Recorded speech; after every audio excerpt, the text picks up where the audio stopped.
Hey folks, and welcome to another gaming video of mine. Today we are going to be looking at the Callisto Protocol PC gameplay while I read out online information about the game and share my personal thoughts on this particular game. For all of you who are new to my channel, a big welcome. And for all returning viewers and new alike, just want to clarify, this is not a review video. I'm not a technical person. I just purchase games on the PC, the PS5 and the Xbox and share my personal opinion with you lovely folks. None of my videos have gameplay from review versions of the game, so expect an unbiased opinion since all these games are purchased with my own hard-earned money. In case you like what you're watching and if you would like to support me and my channel and my work, I would greatly appreciate a like and a sub to the channel and also you hitting that bell icon in case you want to get notified with all my latest videos. With that said, let's get right into it. Like all my videos, let's give you some game information about the Callisto Protocol. Now, this is a survival horror action video game developed by Striking Distance Studios and it's published by Krafton. It was directed by Glen Schofield, who had previously co-created the Dead Space series. The game was released on PlayStation 4, PlayStation 5, Windows, Xbox One, Xbox Series X, S on the 2nd of December 2022 and it has so far received mixed reviews. Now please note, this is a cross-gen title and the reason why I have made such an emphasis on saying that this is a cross-gen title is because of how good this game looks, and I'm going to get to it a little later on in this video. Let's start with the development of this particular game. The origins of the Callisto Protocol began with the formation of Striking Distance as a studio within PUBG Corporation, which is now known as PUBG Studios, in June 2019. Now this is helmed by Glen Schofield, who had previously co-created the Dead Space series at Visceral Games. The studio was created to expand the PUBG Battlegrounds universe by creating a narrative-driven game.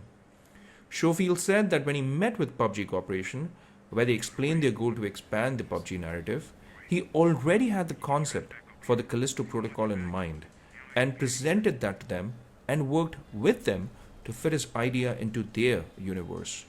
However, by May 2022, Schofield stated that the game had grown to be its own story and is no longer connected to PUBG, though there remain small nods to the latter. Striking Distance Studios' Chief Technical Officer Mark James said the game was developed with maximum realism in mind. It uses Unreal Engine 4, and that's surprising because this game looks fantastic. Schofield stated that the game takes advantage of new lighting techniques and 3D audio systems offered by the new consoles, as well as haptic feedback that the PlayStation 5's DualSense controller provides to create deep immersion for the player in the game. Let's talk about the gameplay now. In the Callisto Protocol, players assume the role of Jacob Lee from a third-person perspective. Jacob's health is indicated by an implant on the back of his neck called a C.O.R.E device. Health can be replenished with injectable packs found throughout levels. Now, personally, I would say that store and use these health packs wisely, as some of the levels really turn the difficulty up even in that base difficulty level. And if you're not leveled up, you just won't cut it. And this is where you will definitely need these health packs. You will find them across all levels and can use them anytime. But my gripe with these health packs is that it takes a long time to inject it into your neck, especially when you are in the heat of the action. This animation or effect should have been way shorter because the enemies can still attack you and hit you while you're trying to use that health injector. And when they do attack you, in the middle of this so-called health boost that you're trying to give yourself, the health injector will drop to the floor and you won't even be able to benefit from it. I personally found this counterproductive and this should have been done better, in my personal opinion. Now, Jacob can use weapons to combat enemies as well as a melee system to dodge enemy attacks while looking for openings to strike and kill them. Both combat styles can be mixed up, providing greater variety when facing enemy types. While this is exciting in the beginning, the gameplay quickly fades into becoming a simple process of rinse and repeat.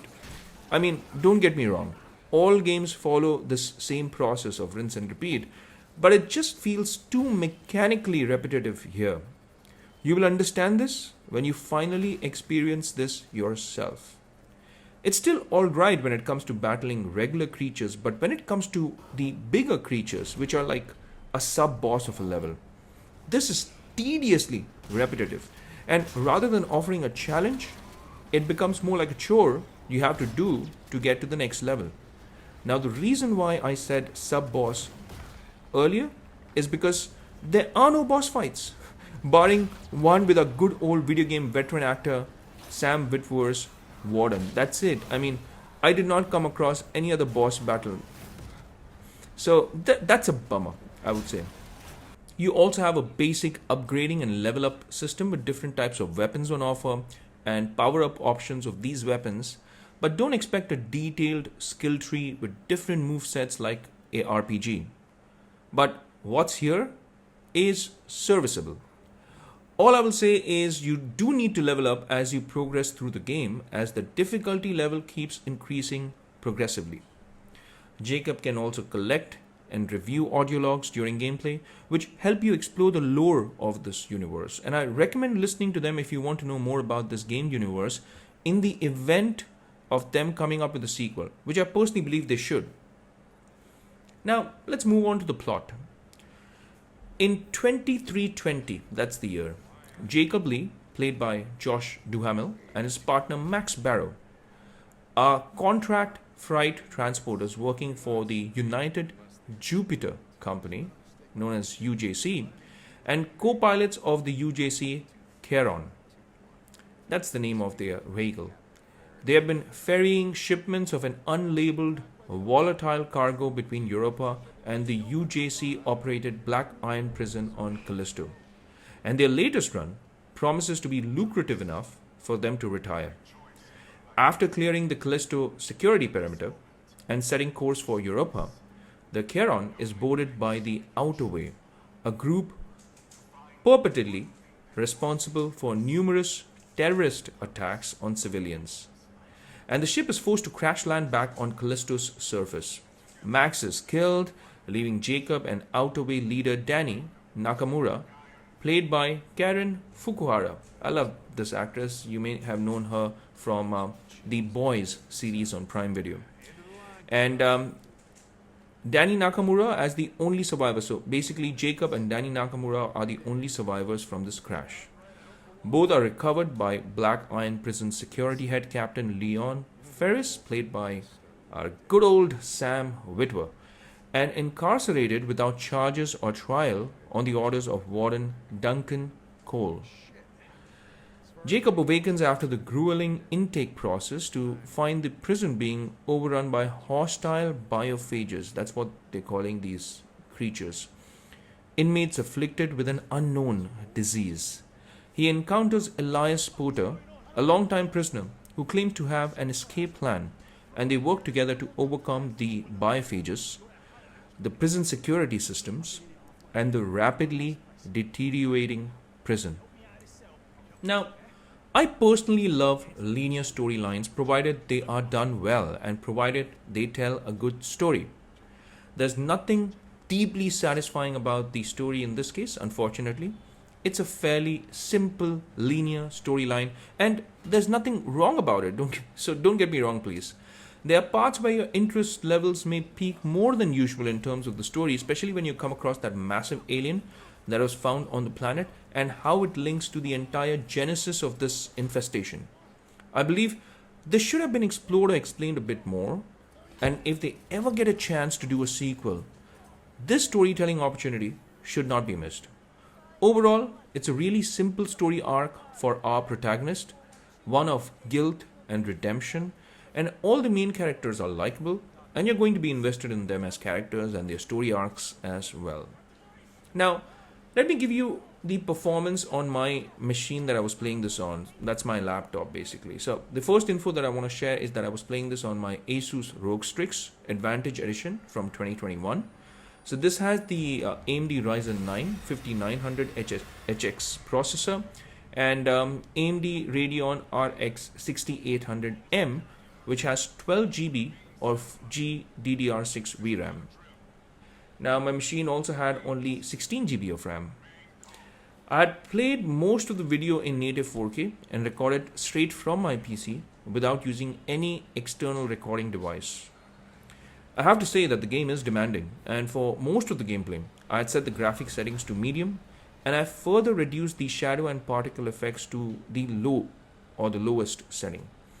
With these settings now in place, I was getting about 47 FPS on average, which is still great considering that I increased the texture quality to high.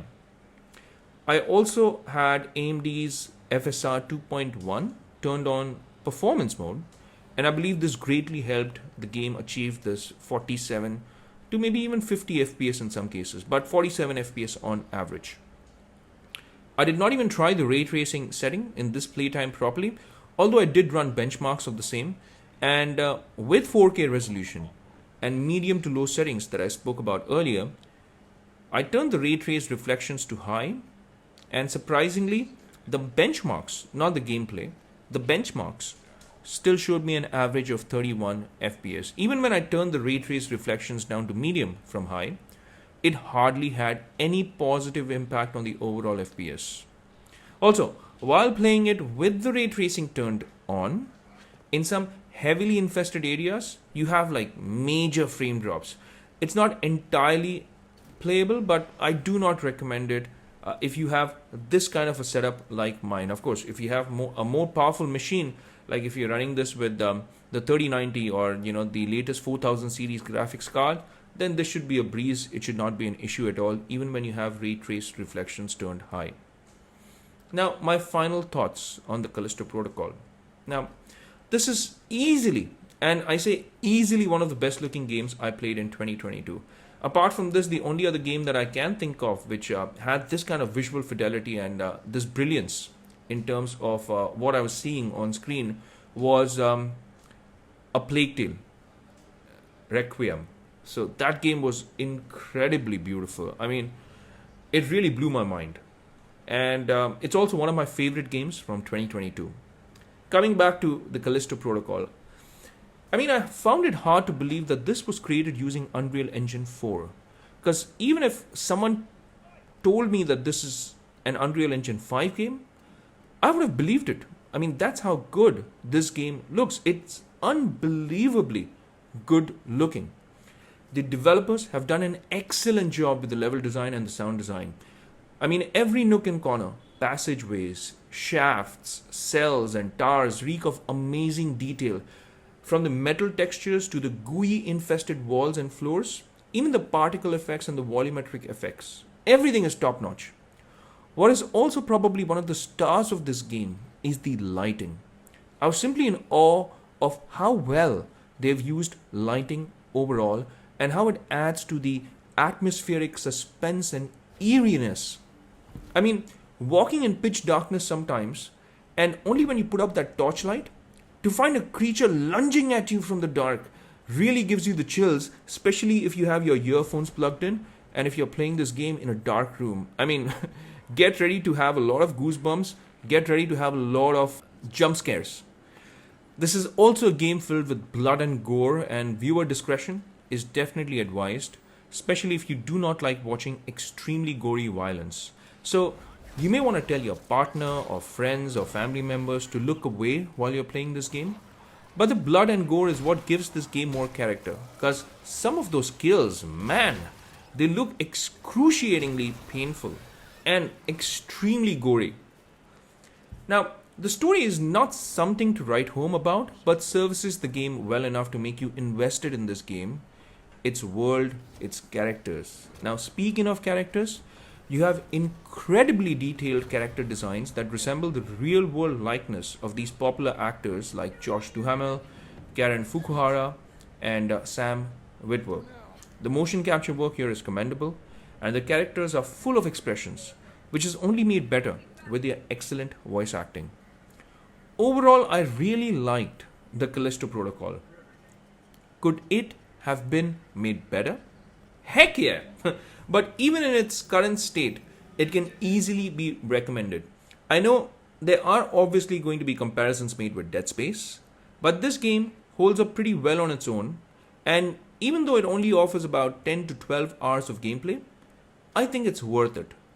I picked this game up on sale on Epic Games, and provided you do get it on sale, I strongly suggest you pick this up for the visual experience this game offers, if not anything else, because this game is brilliant.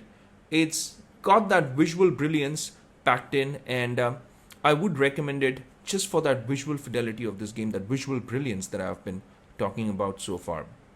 Well, that's it for this video, folks. If you have liked the content of this video, then I would greatly appreciate a like and a sub to the channel. It helps with the YouTube algorithm, and it also helps my channel grow, and also hit that bell icon in case you wish to get notified with all my latest videos. With that said, it's a wrap for this one. Until next time, take care, stay safe, and may God bless you all.